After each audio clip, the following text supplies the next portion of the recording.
Hello and I welcome to all my channel the voice. तो इस video में हम बात करने वाले हैं कि जो 100 दिन बीत गए हैं रूस और यूक्रेन के बीच जो लड़ाई है उसमें जो 100 दिन बीत चुका है उसमें क्या क्या घटनाएं हुई, क्या क्या डिटेल्स हुए, उन सब का एक बार वापस हम रिकैप करेंगे। देखेंगे कि कैसे कैसे चीज़ें शुरू हुई, कहाँ तक अभी चीज़ें पहुँच चुकी है, आगे क्या हो सकता है, सारी सिचुएशन हम इस वीडियो में कवर करेंगे। तो चलिए शुरू करते हैं इस वीडियो को लेके।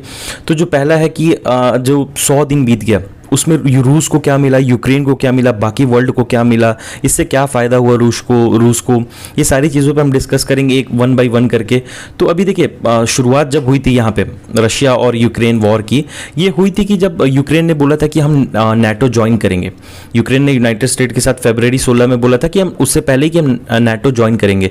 तो फरवरी 16-17 के आसपास वेस्ट में जो न्यूज़ चलने लगी थी वेस्टर्न मीडिया में कि रशिया शायद मतलब वॉर डिक्लेयर कर सकता है यूक्रेन के खिलाफ, तो इसको रशिया डिनाई करते रहा कि नहीं ऐसा कुछ नहीं है। रशिया क्लियरली बोलते रहा नहीं ऐसा कुछ नहीं है, ये वेस्टर्न कंट्रीज़ का एक तरह से ड्रामा है। आप यहाँ पे देख सकते हैं कि war in Europe's rarely start on an Wednesday, ये बोला गया था, बट रशिया ने बोला था कि नहीं ये एक तरह से वेस्टर्न कंट्री का ड्रामा है। आपको याद होगा कि उस वक्त बीजिंग ओलंपिक्स चल रहे थे और ये बहुत बड़ा रीज़न था कि रशिया ने उस वक्त ये चीज़ें नहीं की थी, लेकिन वो जैसे ही ओलंपिक्स खत्म हुआ उसके नेक्स्ट दिन ही रशिया ने ये अटैक लॉन्च किया। उसके बाद जो अगला यहाँ पे अपडेट था वो था कि स्ट्राइक कब हुई। तो स्ट्राइक आप देख सकते हैं कि अर्ली मॉर्निंग 24 फरवरी को स्ट्राइक शुरू हुआ, कीव में बॉम्बार्डिंग शुरू हुई और मतलब पुतिन आए वहाँ पे, उन्होंने स्टेटमेंट दी कि यस हमने रशिया इंसर्जेंसी स्ट्राइक शुरू की है यूक्रेन के खिलाफ। तो ये चीज़ थी। उसके बाद अब हम चलते हैं इंडियन स्टूडेंट्स। तो वहाँ पे इंडियन स्टूडेंट्स बहुत लोग जाते हैं मेडिकल के पढ़ाई के लिए, क्योंकि वहाँ पे काफ़ी ज़्यादा वो हब माना जाता है मेडिकल पढ़ाई के लिए। तो MBBS या फिर और भी मेडिकल्स जो भी डिग्रीज़ होती हैं उनके लिए। तो वहाँ पे नवीन SG जो कि ये पहले ऐसे लड़के थे जो कि मारे गए थे इंडिया की तरफ से यूक्रेन में, इनकी किलिंग हुई थी वहाँ पे ऑफकोर्स शेलिंग के थ्रू ही हुई थी। कर्नाटका के रहने वाले थे, तो ये घर से बाहर कुछ सामान खरीदने गए थे टू बाई ग्रोसरीज, तो इनकी वहाँ पे हत्या हो चुकी थी।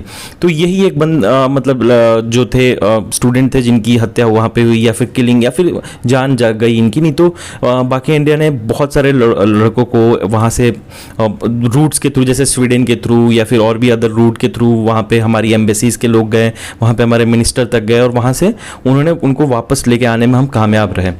फिर उसके बाद क्या हुआ कि रशिया ने बोला कि यस हम अब इसका हमें भी मतलब प्रॉब्लम है। रशिया ने बोला कि यस हम पे भी सैंक्शंस लगने वाले हैं, तो हम भैया अब अपना मोनोपोली करेंगे, हमारे पास गैस है, हमारे पास तेल है, तो हम क्यों देंगे दूसरे वर्ल्ड को। तो उन्होंने सप्लाई रोकनी शुरू कर दी, स्वीडन की, फिनलैंड की, यूरोप की, ऐसे करके सप्लाई रोकनी शुरू कर दी।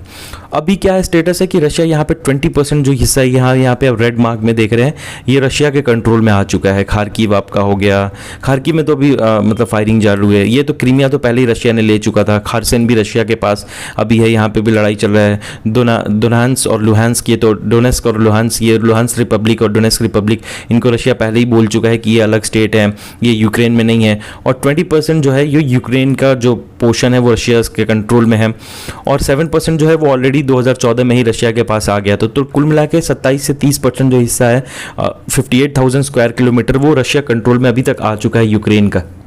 ये बहुत बड़ी चीज़ है, मतलब एक तरह से यूक्रेन के लिए बहुत बड़ा सेटबैक है कि इतना पोर्शन उनका जा चुका है।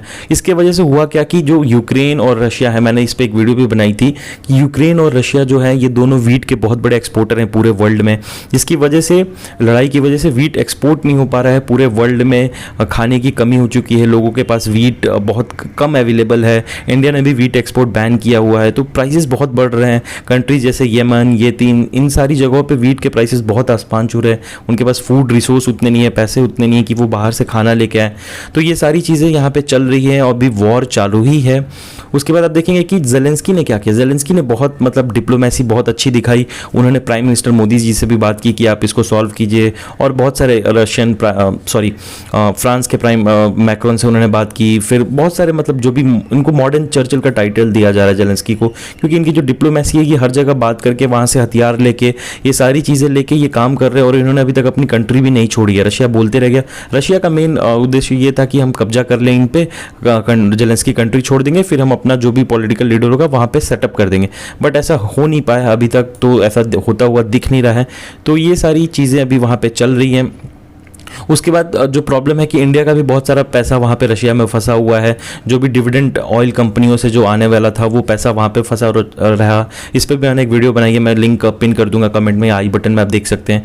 तो वो पैसा भी वहीं पे अटका हुआ है क्योंकि सैंक्शंस लग चुके हैं रशिया पे बहुत सारे। डॉलर्स नहीं रख सकता रशिया, उसके बाद डॉलर्स में ट्रेड नहीं कर सकता, स्विफ्ट के सैंक्शन लग चुके हैं। आप देख सकते हैं यहाँ पे स्टारबक्स, मैकडोनल्ड्स, ये सारी कंपनियाँ धीरे धीरे करके रशिया छोड़ चुकी हैं या फिर छोड़ रही हैं। इवन दवाइयाँ वहाँ पे नहीं हैं, और स्कूल में भी मतलब बहुत सारी चीज़ें ऐसी हैं कि अवेलेबल नहीं है, बच्चे पढ़ नहीं पा रहे हैं, बहुत सारी चीज़ें चल रही हैं। इतने सैंक्शंस लग चुके हैं कि कंट्रीज सर्वाइव करना ही रशिया को मुश्किल हो रहा है। और यूक्रेन पे भी रशिया उसी पैनिक की वजह से अटैक कर रहा है, जिसके चलते यूक्रेन के भी बहुत मतलब कंडीशन सही नहीं है। अब अगला सवाल आता है कि ठीक है ये सब तो ठीक है, रशिया अब आगे क्या करेगा, व्हाट नेक्स्ट फॉर रशिया। तो रशिया का यही है कि ज़ेपोरोजिया जो रीजन है, देखिए रशिया चाहता था कि यूक्रेन पे वो कंट्रोल करे, एक तरह से बेसिकली यूक्रेन पे अपना जो लीडर है उसको सेटअप करे, बट ऐसा हो नहीं पाया है। लेकिन ज़ेपोरोजिया में रशिया ने बोला है कि हम वहाँ पे नेशनलाइजेशन ऑफ स्टेट कर रहे हैं, वहाँ पे न्यूक्लियर पावर प्लांट है जो वो हमारे अंडर है, हम उसको कंट्रोल करेंगे। तो रशिया का मेन मोटिव ये था कि चीज़ों को कंट्रोल करना, जो कि अभी हो नहीं पा रहा है, लेकिन रशिया उसी की चीज़ में लगा हुआ है। देखिए ये कहाँ तक पहुँचता है। तो ये था ओवरऑल अपडेट 100 डेज वॉर का। मैंने बहुत शॉर्ट वीडियो में आपको समझाया है। अगर वीडियो आपको अच्छी लगी तो प्लीज़ लाइक कीजिएगा, चैनल को सब्सक्राइब कीजिएगा, वीडियो को अपने दोस्तों के साथ शेयर कीजिएगा। मिलते हैं आपसे नेक्स्ट वीडियो में, तब तक के लिए अपना बहुत बहुत ख्याल रखिए। Thank you and take care, bye bye.